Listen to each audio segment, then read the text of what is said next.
అతను నీ పాటేటివే తను నీ గుర్తించిన ధనమే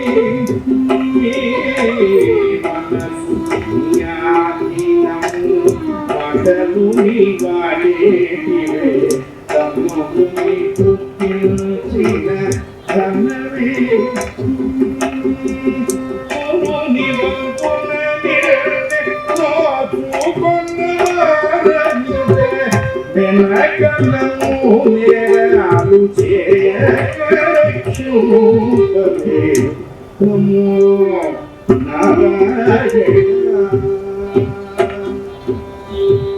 విష్ణుర్వశంగారో భూత భవ్య భవత్ప్రభు భూతకృత్ భూతకృద్భావో భూతాత్మా భూత భావన భయకృత్ భయనాశన.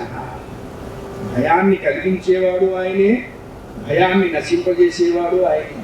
భయాన్ని ఎందుకు కలిగిస్తాడు అన్నారు, ఆయన సర్వాభయం ఇవ్వటానికి భయాన్ని కలిగిస్తాడు అన్నారు. ఆయన ఇచ్చిన తర్వాత భయం నాశనం అవ్వకుండా ఉంటుందిరా వెలివాళ్ళలారా అని ఆయన అడిగారు. అటువంటి పరమాత్మని ధ్యానం చేస్తూ ఉంటే శరీరం శిథిలమైపోయింది. గజరాజు ఇక పిలిచేటువంటి స్థితిలో కూడా లేదు. చూడండి, ముసలికి ఏమన్నా ప్రత్యర్థిగా కనపడటం లేదు, పరమాత్మంగా కనపడుతున్నాడు. గజరాజుకి ఇక బ్రతకాలి అన్న వాంఛ లేదు, శరీరం పోతున్నది అన్న దుఃఖం లేదు. ఎందుకు దుఃఖపడుతున్నాడు అంటే, ఈ శరీరం పోతుంటే ఇక మళ్ళా పరమాత్మను పిలవలేకపోతున్నాననే దుఃఖం తప్ప శరీరం పోతున్న దుఃఖం లేదు గజరాజుకి. శరీరం ఎందుకు పోతుంది, ఎందుకు ఏడవాలి మనం అంటే, భగవంతుడిని పిలవలేకపోతున్నామని ఏడవమన్నారు. భగవంతుడి కోసమే ఏడవమన్నారు, భగవంతుడి కోసమే చావమన్నారు. భగవంతుడి కోసం తప్ప మిగతా అన్నిటి కోసం ఏడవడం మొదలుపెట్టి ఆ సీరియల్ ఎప్పటికీ పూర్తయి చావాలి, ఈ జన్మలు పూర్తవాలి. అందుకనే భగవంతుడి కోసం ఏడవాలి, అందుకు దుఃఖపడుతున్నాడు. ఒక్కసారి ఇలా చూసుకున్నాడు, ఇక శరీరం చివరి స్థితికి వచ్చేసింది. ఈ విశ్వాసం అనేటువంటి శ్వాస తప్ప మామూలు శ్వాస లేదు, అదొక్కటే మిగిలి ఉన్నది. అది కూడా ఎక్కడో మినుకు మినుకు మినుకు మినుకు మినుకు మినుకు అంటున్నది, కొడిగట్టే దీపంలాగా.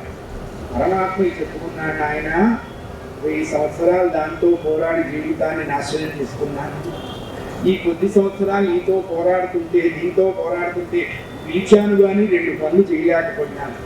దీన్ని కొట్టనా, నిన్ను తట్టనా? ఇప్పుడు కొట్టించుకోవడం తట్టించుకోవడం 2 అయిపోయింది. ఇక వాడు తట్టేందుకు సిద్ధమైనాడు. అబ్బాయి లేస్తావా, అప్లికేషన్స్ ఇచ్చే టైం వచ్చిందని. ఇప్పుడు నాకేమిటి దిక్కు? శరీరం చూడు, ఇది ఎందుకు వల్ల కాదు. నా స్థితి నీకు చెప్పుకోవాలి, నీకు తెలియదని కాదు, చెప్పుకోవడం నా ధర్మం. నీకు తెలియదా అంటే తప్పు. మా అన్నం పెట్టంటే తల్లి అన్నం పెడుతుంది కానీ నాకు అన్నం పెట్టాలో నీకు తెలియదా అని పిల్లవాడు అడిగితే కదా, నీకు ఆకలి ఇస్తే అడుగుతావుగా అప్పుడు పెడదా అనుకున్నాను. అంతే కదా, అడగకపోవడం పిల్లవాడు తప్పు. పరమాత్మకి తన చివరి దశను వ్యక్తం చేస్తున్నది. ఇది గజరాజు వ్యక్తం చేస్తున్నదా అన్నారు. వెళ్ళిపోయే జీవులందరూ ఈ మార్గంలోనే వ్యక్తమవుతారు. చాలా మంది అనుకుంటారు నిద్దట్లో పోయినాడండి, ఎంత అదృష్టవంతుడు. అదృష్టవంతుడు కాదు, నీకు తెలియదు. వాడు ఆ నిద్దట్లో పోవటానికి కావలసిన అకౌంట్ అంతా 0 లెవెల్ చేసుకోవాలి. No blot, no carry down. అది అయిపోతే లెడ్జర్ క్లోజ్ చేస్తారు. రోడ్డు మీద వెళుతూ పడిపోయినాడండి, నీకు తెలియదు. ఏ జీవుడైనా వాడు వెళ్ళిపోయేటప్పుడు అకౌంట్ అంతా సెటిల్ చేసుకొని నో బ్రాడ్, నో క్యారీ, అంతే. ఆస్తులు అప్పులు సమమైతే ఆ CA chartered accountant ledger close చేస్తారు. అదే జీవ ఉత్క్రమణము అన్నారు. ఎలా వెళుతున్నారు? అందరూ వెళ్ళేది ఆ మార్గమే. అదే చెప్పాడు వ్యాసవారు, పోతన గారు కూడా అదే చెప్పారు. గజరాజు చెప్పుకుంటున్నాడు,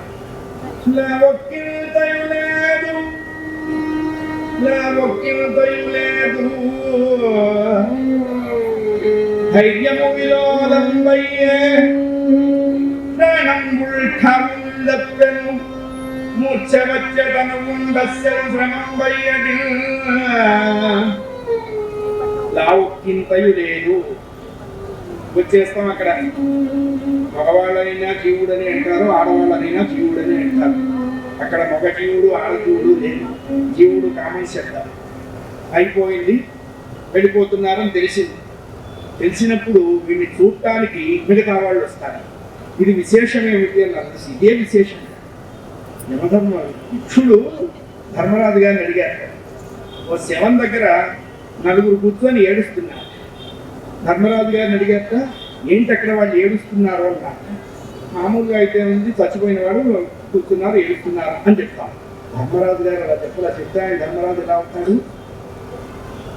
శవం అయిన వాళ్ళ ముందు రేపు శవాలు కావలసిన వాళ్ళు కూర్చొని ఏడుస్తున్నారు అని చెప్పాడు. అంతేగా వాడిని చూడటానికి వీళ్ళు వస్తుంటారు. మొదట్లో ఎలా ఉంటుందన్న చాలా క్యూరియాసిటీతో చూస్తుంటారు. వచ్చిన వాళ్ళు ఇంకా పోలేదా, ఎప్పుడు పోతాడో అంటే వాళ్ళు చెప్తారు 3 రోజుల నుంచి ఇదే తంతమ్మ, ఇంకా పోలేదు, మమ్మల్ని పోనివ్వట్లేదు. ధైర్యము విలోలంబయ్యే ఈ మాటలన్నీ వింటుంటారు. చూడండి, గొంతు తప్ప మిగతా అన్ని అవయవాలు పనిచేస్తూ ఉంటాయి. ఎందుకు ఈ వోకల్ కార్డ్స్ పనిచేయవు అన్నారు. సరిగ్గా వీటి వినియోగం నువ్వు బాగున్నప్పుడు ఉపయోగించలేదు కాబట్టి ఈ సమయంలో పరమాత్మ నొక్కేస్తాడు. గర్భవాతముల చేత కంఠావరోధం కలుగుతుంది అంటుంటాడు తప్ప మాట్లాడేది అల్లుడు ఇదేం లేవు వాడి దగ్గర. Only video, no audio. ధైర్యము విలోలంబయ్యే ఈ మాటలన్నీ వింటుంటాడు. సమాధానం చెప్పలేదు. కళ్ళ వెంబడి నీళ్లు వచ్చేస్తుంటాయి. మూడోది ఏమిటన్నారు? ప్రాణంబులు దప్పెను. జీవ ఉత్క్రమణ, ప్రాణ ఉత్క్రమణం బయలుదేరుతుంది. ఎలా బయలుదేరుతుంది అన్నారు. ధర్మశాస్త్రం చెప్పింది ఏంటంటే ముందర నాభి నుంచి ప్రారంభం అవుతాట జీవుడు. నాభి నుంచి గుండెల్లోకి, గుండెల్లోంచి గొంతులోకి, గొంతు నుంచి కుడిచెవి దగ్గరికి వచ్చి ఈ కుడిచెవి వెళ్ళిపోయేటప్పుడు టక టక టక టక టక టక కొట్టుకుంటుంటుంది. మనం క్యారం బోర్డులో కాయిన్ కొట్టినట్టు దాంతో రాలిపోతాం. కావులు తప్పడం అంటే ఈ ప్రయాణం. ఇప్పుడు ఏమవుతుంది అన్నారు? మూర్ఛవచ్చతము, శరీరం మూర్ఛాగతం అవుతుంటుంది. శరీరం అంతా చాటుకుంది. శ్రమం బయ్యడి తెలియనటువంటి ఒక 100 కిలోలో 200 కిలోలో ఈ శరీరం మీద భారం ఉంటుంది. ఏమిటా భారము అన్నారు. అరే వీడు వెళ్ళిపోతున్నాడు రా, ఇంకా రిజల్ట్ చాలా ఉంది, మనం ఇవ్వలేకపోయినామని ఇవ్వాల్సినటువంటి రిజల్ట్ అంతా ఒక్కసారి వచ్చి వాడి మీద చూస్తుంది. ప్రాణం తీయటమే కష్టంగా ఉన్నవాడికి పర్వతం పెట్టు ఇంకా కష్టం కాదు. దేనిపోని పీడ. ఆ సమయంలో వాడందరూ చూసుకుంటారు. ఎవరన్నా చూస్తారని మొదట్లో చూస్తారు, కాసేపు ఏడుస్తారు, కొంచెం అవ్వంగానే ఏడుకు మారుస్తారు. కాస్త మీరు కూర్చోండి, నేను లోపలికి వెళ్ళి ఒక కప్పు కాఫీ తాగిస్తాను, శాస్త్రి గారు వచ్చారని కాస్త మంచి చేస్తాను.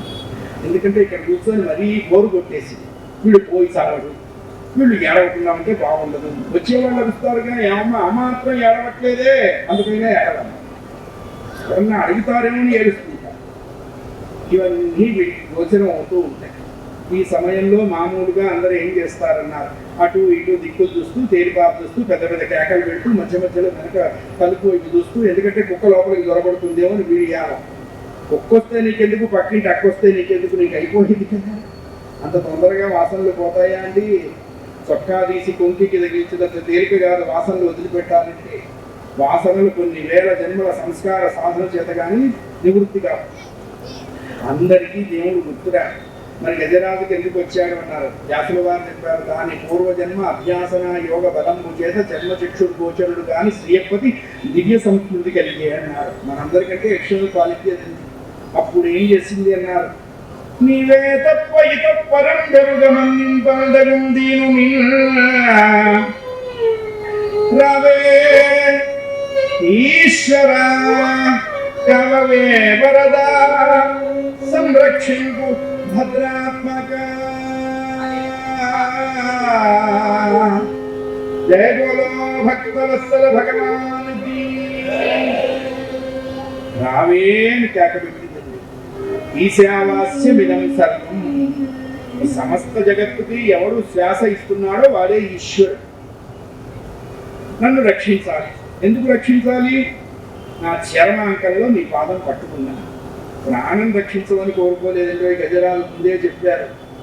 గజరాజు జీవుడు, దశేంద్రియాలు భార్యలు, అహంకారం అరణ్యం, మోహమే చెరువు, అజ్ఞానమే మొసలి. ఇప్పుడు ఈ గజరాజు ఏం చెప్పాడు? ఈ పట్టిన అజ్ఞానం నుంచి నన్ను విడిపించు, అజ్ఞానం నుంచి నన్ను విడిపించవయ్యా.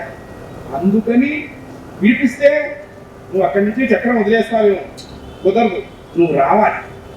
అక్కడెక్కడ నీ ఏజెంట్ని పంపిస్తే కుదరదు, నువ్వు రావాలి. అందుకనే రావే ఈశ్వర, కావవే వరద, సంరక్షింపు భద్రాత్మక.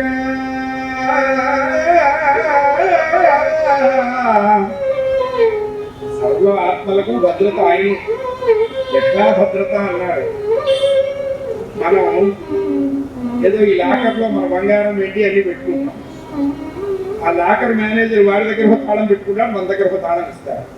ఒక తాళంతో లాకర్ ఓపెన్ అవ్వదు, 2 తాళాలు పెడితేనే లాకర్ ఓపెన్ అవుతుంది.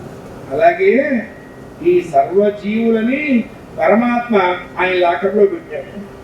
ఈ జీవుల యొక్క కర్మశేషం కానివ్వండి, ప్రకృతి జన్మలో చేస్తున్నటువంటి కర్మఫలం కానివ్వండి, ఈ తాళంతో ఆయన తాళం పెట్టి ఈ జీవుడు లాకర్ ఓపెన్ చేస్తారు. అందుకని ఆత్మలకు ఆయనే భద్రత కల్పించేవాడు. కామవే వరద సంరక్షింపు భద్రాత్మక అంటే అంటూ కేక పెట్టాడు. కేక పెడితే ఆయనకి పరమాత్మ స్పృహ కలిగింది, తెలిసింది. ఎవరన్నారు? స్థితికారకుడు శ్రీమన్నారాయణమూర్తి వాసుదేవుడు. వాసునాథ్ వాసుదేవస్య వాసితంతే జగత్రయం సర్వభూత నివాసోసి వాసుదేవ నమోస్తుతి. ప్రియ ఆయన్ని కేకేశాడు. ఎక్కడ ఉన్నారు ఆ పరమాత్మ? అలా వైకుంఠపురంబులో నగరిలో ఆమూల సౌధం